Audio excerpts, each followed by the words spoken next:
오늘 이 4장을 들어오면 다시 하나님이 명령하시고 또 그 일에 순종하는 여호수아의 위대한 모습이 다시금 나타나고 있습니다. 오늘 신앙인에게 있어서 믿음의 순종은 너무나도 중요한 이야기입니다. 하나님은 여호수아에게만 이제 말씀을 전하시고 그리고 하나님의 역사를 이루십니다. 오늘 이 요단강을 건너는 기사에 보면 언약궤를 맨 제사장들이 요단강 물가에 도착했을 때에 물이 끊어지게 되었다라고 말합니다. 4장을 들어오면 이 법궤를 맨 제사장들이 요단강 한가운데에 서 있는 것으로 묘사하고 있습니다. 그리고 그곳에서 돌 12개를 취해서 그들이 이제 건넌 다음에 유숙할 진영에다가 갖다가 세우라고 하나님 말씀하셨고, 동시에 여호수아는 그 한복판에서 돌 12개를 취해서 거기에 돌을 세웠다고 오늘 본문이 이야기를 하고 있습니다. 이런 모든 것들은 여호수아의 순종과 그리고 하나님의 역사가 깊이 연관되어 있음을 우리에게 이야기를 하고 있습니다. 오늘 이러한 본문의 내용을 가지고 우리가 중요하게 깨달아야 될 두 가지의 말씀만 함께 나누고자 합니다. 첫 번째, 이러한 요단강을 건너는 사건 속에서 우리에게 가르쳐주고 있는 중요한 것은 하나님의 백성이라고 하는 그 정체성인 믿음의 순종이 분명해야 된다는 것입니다. 여러분, 하나님의 백성의 정체성은 믿음의 순종입니다. 하나님 말씀에 절대적으로 순종하는 것, 이것이 하나님의 백성들의 본질이라 그런 얘기입니다. 오늘 본문에 보게 되어지면 하나님께서 여호수아에게 말씀했습니다. 각 지파에서 한 사람씩 택하여 12명을 선정을 하고, 그리고 요단 그 한가운데 서 있는 제사장들 발 아래에서 돌 12개를 취해서 그들이 묻게 되어질 진영, 곧 성경에 보면 길갈인데 그 길갈에다가 가서 세우라고 명령하게 됩니다. 그 명령에 그대로 순종했다고 오늘 성경이 이야기를 하고 있습니다. 하나님 말씀하신 것을 여호수아가 순종하며 그 여호수아의 말에 백성들이 순종하는 것이 오늘 본문의 이야기입니다.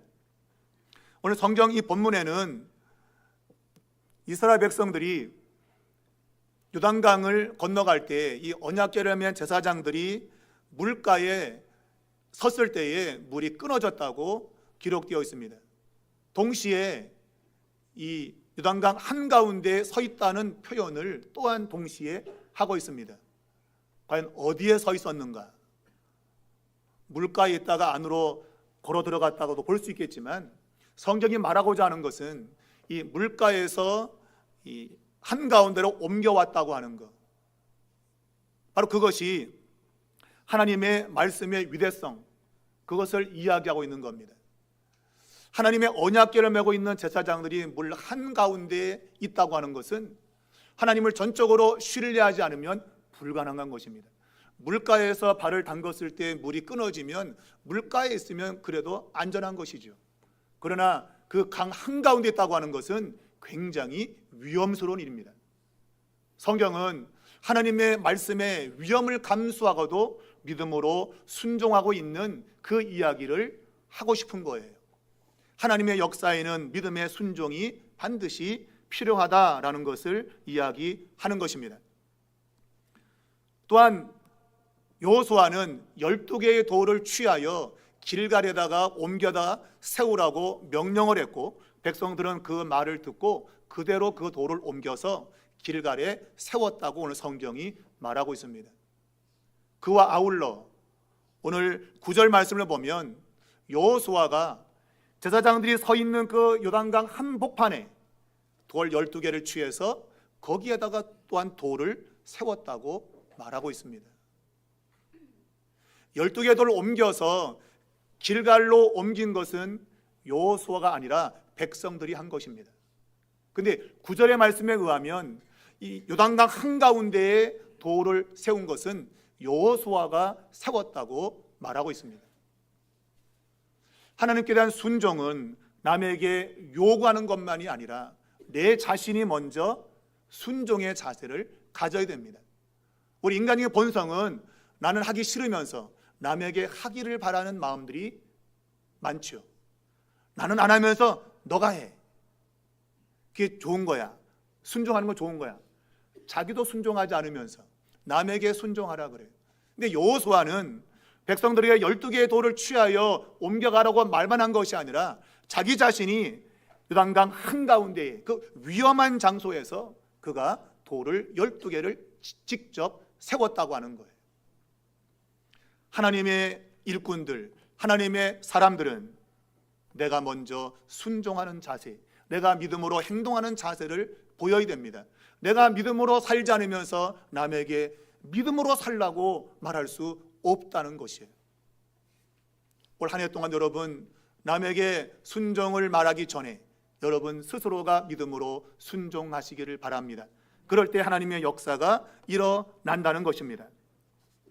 오늘 본문에 보면 또 순종의 내용을 크게 강조하고 있는 것이 나오는데, 그것은 요단 동편에 있던 두 지파 반, 루벤과 갓과 그리고 므낫세의 반 지파니 요단강을 건넜다는 것입니다. 그것도 제일 앞장서서 건넜다고 되어 있습니다. 그들은 이미 요단 동편 땅을 차지한 사람들입니다. 그러므로 위험을 무릅쓰고 강을 건너야 될 이유가 없는 사람들이에요. 그런데 모세의 명령을 기억한 겁니다. 모세가 너희는 먼저 앞장서서 건너가라. 그래서 내가 너에게 이 땅을 주었다고 말하고 있습니다. 그러나 지금 모세는 죽어 없습니다. 내게 말한 사람이 지금 없다 이거예요. 그러면 나 몰라라 입 닦을 수 있죠. 나 몰라. 그럼 거기에 대해서 아무도 말할 수가 없어요. 왜? 말한 사람이 없단 말이에요 지금. 그런데 오늘 동편에 있는 이 두 지파 반은 모세가 죽었지만 그가 명령했던 그 말에 대해서 전적으로 순종을 했다는 것입니다. 사람의 본성은 누군가 보면 하고 보지 않으면 안 하는 속성이 있어요. 여러분은 그런 거 없어요? 목사가 전화하면 교회 나오고, 전화 안 하면 안 나오고, 뭔가 남이 내게 뭔가를 이렇게 눈치를 주면 하려고 그러고, 그거 없으면 그냥 안 해버리고. 오늘 동편에 있는 두 지파 반은 모세가 사라졌지만 그러나 그가 남긴 명령에 대해서 그대로 순종했다는 겁니다. 이 모든 것들이 복합적으로 지금 요단강을 건너는 사건에 들어 있는 거예요. 또 한 가지는 우리가 17절에 보면 이스라엘 백성들이 다 건너간 다음에 마지막으로 언약궤를 메고 있는 제사장들이 요단을 건너게 되었다고 성경이 말하고 있습니다. 그런데 또 다른 이 본문에 의하면 백성들이 다 건너갔다고 제사장들이 올라올 수 있는 게 아니었어요. 하나님은 여호수아에게 언약궤를 메고 있는 제사장들에게 올라오라고 명령하라고 했습니다. 곧 여호수아가 올라오라고 명령하지 않으면 그들은 올라올 수가 없는 거예요. 다 건넜네? 그러니까 나도 건너가야지 라고 할 수 없단 말입니다. 우리는 당연히 모든 사람이 건너갔으면 당연히 우리도 건너가야지. 왜요? 물론 그게 이성적이지만 또한 이 언약궤를 메고 있는 제사장들은 거의 한 반나절을 메고 있는 겁니다. 성경이 이걸 교대해 주었다고 하는 말이 없기 때문에 아마 맨 사람이 아마 계속 맸을 거예요. 반나절 동안, 적어도 대여 시간 동안은 그들이 언약궤를 메고 있는 거예요. 강 한복판에서. 근데 다 건너갔으니 야 이제 우리도 건너가야지 라고 건너갈 것 같은데 성경은 여호수아가 올라오라는 말을 하지 않으면 올라올 수 없게 돼 있는 거예요. 당연히 올라가야 마땅하지요. 힘들어 죽겠는데 당연히 올라가셔야지요. 그러나 성경은 하나님께서 여호수아에게 올라오라는 명령을 하고 나서야 올라와야 된다고 하는 것을 이야기하고 있습니다. 이게 순종의 기본적인 개념입니다. 순종은 내가 판단해가지고 적당하기 때문에 행동하는 게 순종이 아닙니다. 순종은 하나님이 말씀한 것에 따라서만 반응하는 것, 그게 순종입니다. 여호수아가 올라오라는 말을 안 하면 끝까지 요단 한복판에 언약궤를 메고 있어야 되는 겁니다. 성경은 여호수아가 올라오는 말을 듣고 이 제사장들이 발을 육지에 댔을 때에 다시 요단 강물이 흘러갔다고 말하고 있어요. 만일 명령이 없을 때 그들이 발걸음을 내딛었다면 이건 상상에 불과하지만 성경의 의미를 본다면 아마 그들이 발을 때려간 순간에 물이 덮쳤을 겁니다. 하나님의 말씀에는 오직 순종만이 사는 길이에요. 내가 판단해가지고 이 정도는 괜찮겠지 않은 것은 성경에서는 명함도 못 내미는 겁니다. 하나님의 말씀이 있을 때에만 우리는 반응하는 거예요. 그 말씀이 떨어지면 죽으나 사나 그 말씀대로 행하는 것입니다. 그것이 요단강을 건너는 이 이야기에서 아주 중요하게 나타나고 있다는 사실이에요. 여러분과 저가 올 한 해에 이성적으로 어떤 일을 판단해야만 됩니다. 그럼에도 불구하고 하나님의 말씀이 우선되기를 바랍니다.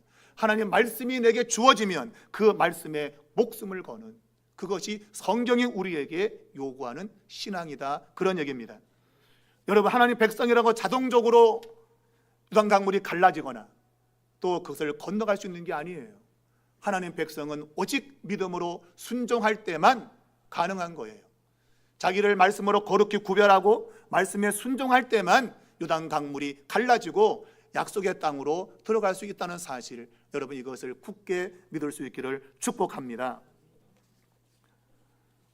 오늘 두 번째 말씀을 보면 오늘 이 가운데 깨달을 수 있는 것은 하나님의 그 명성, 하나님의 능력이 온 세대와 그리고 온 땅에 그것이 알려져야 된다 하는 것이 요단강을 건넌 사건의 중요한 핵심입니다. 하나님이 요단에 있는 이 돌들을 취해서 12개를 취해서 길갈, 그들이 묵을 진영에다가 세우라고 했습니다. 그때 이 자손들이 도대체 이 돌이 뭡니까? 라고 물을 때 오늘 성경은 이렇게 말하라고 했습니다. 하나님이 너희를 요단강을 마른 땅까지 건너게 역사한 기념물이다. 곧 하나님이 그의 백성들을 위해서 역사하신 그 증거물이라, 그 얘기예요. 그러니까 너희는 하나님의 그 능력을 믿어 의심치 말라, 그 얘기입니다. 사랑하는 여러분, 하나님의 역사는 그 옛날만 있는 게 아니라 지금도 동일하게 우리의 삶 속에 역사한다는 내용이죠. 오늘 그 질문에 답을 할 때 오늘 성경은 이렇게 우리에게 이야기를 하고 있습니다. 23절을 보면 너희의 하나님 여호와께서 요단물을 너희 앞에서 마르게 하사 너희를 건너게 하신 것이 너희의 하나님 여호와께서 우리 앞에 홍해를 말리시고 우리를 건너게 하심과 같았다라고 말하고 있습니다. 여러분, 이 질문이 지금 주어진 상황은 오늘 성경 본문에 의하면 첫째 달 10일에 이 길갈에 돌 12개를 세웠다고 되어 있습니다.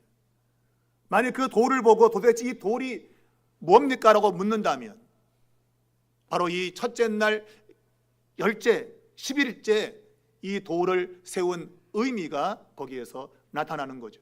첫째 달 10일은 무슨 날인가? 성경에 의하면 출애굽 당시에 유월절이 있게 되는데 그 유월절 어린 양을 첫째 달 10일에 고르게 되어 있습니다. 어떤 놈을 잡아야 되는가? 어린 양을 선택하게 되어 있습니다. 그리고 14일에 그 양을 잡아서 의식을 거행하는 겁니다. 그러므로 이 첫째 달 10일은 유월절과 깊은 관계를 가지고 있는 겁니다. 여러분, 유월절의 완성은 무엇입니까? 유월절의 완성은 홍해를 건너는 사건입니다. 이스라엘 백성들이 애굽을 나왔다고 그들이 해방된 것은 아니었습니다. 유월절 의식이 그들의 생명을 살렸지만 그러나 여전히 애굽 사람들의 위협에 노출되어 있었습니다. 그들이 길을 떠날 때 홍해가 그를 막고 있었고 애굽의 군대가 쫓아오는 그러한 상황이 벌어졌습니다. 만일 홍해가 갈라지 않았다면 그들은 홍해 바닷가에서 다 죽든지 아니면 다시 포로로 잡혀갔을 겁니다. 그런데 하나님께서 홍해를 가르시고 완전한 출애굽을 이루셨다는 거예요. 오늘 그것과 이 길갈에 세워진 첫째 달 10일에 세워진 이 12개의 돌은 맥을 같이 하는 겁니다. 요단강을 건넌 이 사건은 출애굽의 연장선상에 있는 것이고, 그것은 홍해를 건넌 사람들의 그 경험이 요단강을 건넌 이 후 세대에 그대로 이어져고 있다, 그 얘기예요. 오늘 요단강을 건넌 세대는 홍해가 갈라지는 사건을 보지 못한 사람들입니다. 그걸 본 사람들은 여호수아와 갈렙 외에는 다 죽었습니다. 그러므로 이 새로운 세대는 홍해 사건을 알지 못합니다. 근데 홍해를 모르는 그 세대가 바로 요단강을 건너는 이 모습을 통해 가지고 그때 그 홍해의 사건을 기억한다, 그 얘기예요. 그 의미를 깨닫는다, 그 얘기예요. 죽음에서 자신들을 건져낸, 홍해의 바다의 죽음에서 자기를 건져낸 이 사건이 요단을 건너가서 그들이 생명을 얻고 약속의 땅을 차지하는 이러한 역사와 연결된다는 것입니다. 하나님의 역사는 과거의 역사로 그치지 않습니다. 그 과거의 역사가 오늘 나의 역사로 이어지게 만드는 것, 이것이 우리의 믿음이 되어야 된다고 하는 거예요. 그래서 너희의 하나님, 이것은 홍해를 건넌 세대고, 아니 요단강을 건넌 세대고, 우리의 하나님은 바로 홍해를 건넌 세대예요. 이 세대가 하나님의 역사를 동일하게 간직하고 있는 겁니다. 찬송가에 보면 거기 너 있었는가 그때에 주가 십자가에 달릴 때. 우리의 신앙은 단지 예수님이 죽은 다음에 2000년의 그 신앙이 아니라, 후의 신앙이 아니라, 주님이 십자가에 달릴 그때에 너 거기 있었는가? 홍해가 갈라질 때 너 거기 있었느냐? 거기 없다면 그건 하나님의 백성으로서의 구원받은 백성이 아니라고 하는 거예요. 홍해의 이 구원의 역사는 요단강이 갈라지는 역사를 통해서 그들의 것으로 다가오고 있는 거예요. 여러분이 예수를 믿을 때 여러분은 2000년 전에 예수님이 십자가에 죽는 그 현장에 여러분이 있는 겁니다. 나 그때 거기 없었어. 그렇다면 여러분 하나님을 모르는 겁니다. 예수 그리스도를 모르는 것이고, 교회를 다니지만 구원이 뭔지를 모르는 사람입니다. 그러나 주님이 그때 십자가에 죽을 때 나도 거기에 있었습니다. 나도 주님의 구원의 그 은혜를 그때 나도 입은 사람입니다. 그러한 고백이 오늘 요단강을 건넌 이야기에서 우리에게 주고 있는 교훈입니다. 여러분은 그러한 그 옛날 주님의 십자가의 죽음이 여러분의 사건으로 지금 믿어지십니까? 아, 나 그때 그거 못 봤는데. 그러면 곤란한 거예요. 여러분이 예수를 믿을 때 성령께서는 우리가 그때 주님이 십자가에 죽을 때에 우리 역시 그 현장에 있었다고 하는 것을 각인시킵니다. 너도 주님이 죽을 때 거기 같이 죽었고, 주님이 살아날 때 너도 살은 거야. 그것이 바로 요단강의 이 돌이 주는 의미인 것입니다. 여러분과 저가 오늘 한 해 동안 살면서 바로 이 요단강이 주는 이 교훈을 깊이 새깁시다. 세월이 흘러서 수많은 세월이 흘러도 오늘 그 시간 속에서 하나님은 여전히 나의 하나님으로, 하나님의 구원의 은혜가 임하는 하나님의 백성으로 내가 서 있어야 된다고 하는 거예요. 그때 은혜가 오늘 나의 은혜로 다가오는 그러한 한 해가 될 수 있기를 바랍니다. 모세와 여호수아는 굉장한 기적을 드러냈습니다. 모세와 여호수아는 홍해를 가르고 요단강을 가르는 이러한 기적을 드러냈습니다. 그 외에도 수많은 강력한 능력을 드러낸 지도자들입니다. 그런데 오늘 우리에게는 그러한 지도자가 없습니다. 그 이야기는 우리가 믿는 주님은 그런 분이 아니라고 하는 거예요. 모세와 여호수아는 강력한 능력으로 그들은 승리를 얻었다고 한다면, 우리가 믿고 있는 예수 그리스도는 자기 희생과 고난을 통해서 우리에게 승리를 주었다는 것입니다. 구약의 성도들은 민족 정체성을 가지고 모세와 여호수아의 인도 속에서 하나님의 기적을 경험했습니다. 그러나 우리는 지금 그러한 민족이 아니잖아요. 대한민국이 이스라엘이 아니지 않습니까?